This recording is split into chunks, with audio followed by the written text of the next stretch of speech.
Hey guys, welcome back to Talking CJ. This one is actually also like a Talking Forensics because I'm going to be going over another stage of death, but I really like researching these 4 stages and I just think they're really interesting since they all help in ways to predict when and how someone died. And I have to admit, this is the most comfortable place to film, so I'm really excited for a Talking CJ video today. Okay, so a few weeks ago we went over Pallor Mortis, and I had mentioned there was 3 other stages. This one that we're going to go over today is Pallor Mortis. Pallor Mortis is a Latin term.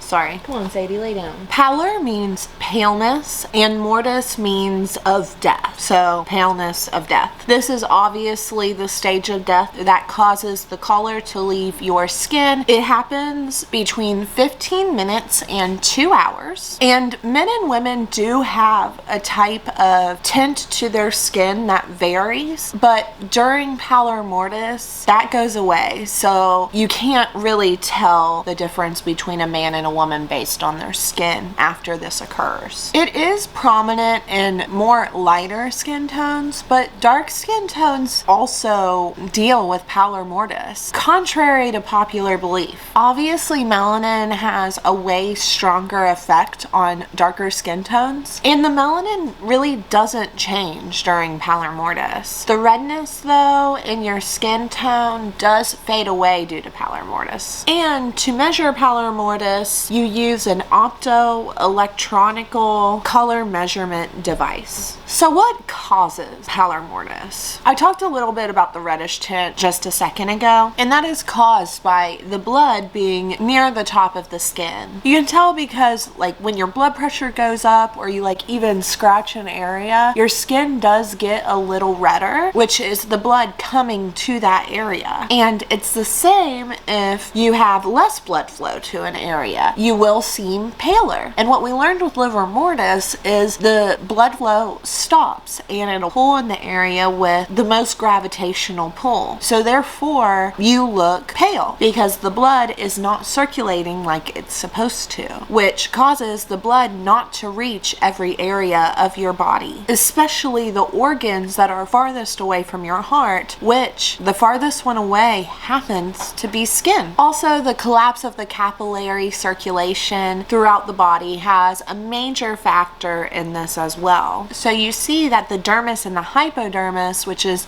the second and third layer of skin, doesn't receive a fresh supply of the oxygenated blood. And this actually occurs almost immediately due to that's when your heart stops pumping. Most of the time, you can tell this within 15 to 25 minutes from death. And it is one of the first identifiable signs of death. And due to it happening so soon after death, it has little to no use to help decide when the death occurred. But it does help you decide if the person has been dead for longer than about 30 minutes. Also, depending on whether your eyes are open or closed, there is a film that goes over the corneas of your eyes. And in death, that is why a lot of people with brown eyes appear to have the blue eyes.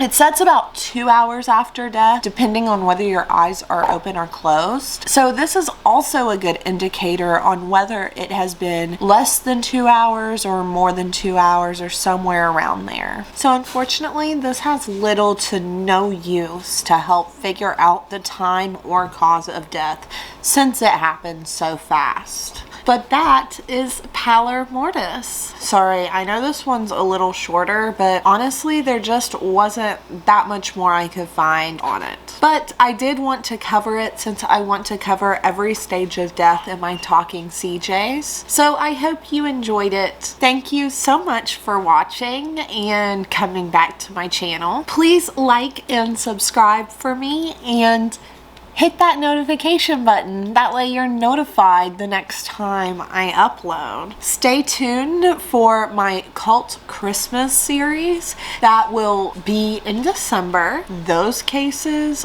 are wild. but they're a lot of fun to cover. So, and go back and watch my Unsolved in West Virginia series if you haven't yet, because I worked really hard on it and I just love it so much. And I'm already working on the second season of that. Jack, you can't just like come in the last minute of the video. But yes, thank you guys again. And I think I have one more Talking CJ before the Cult Christmas starts, so make sure you watch that one too. All right guys, bye.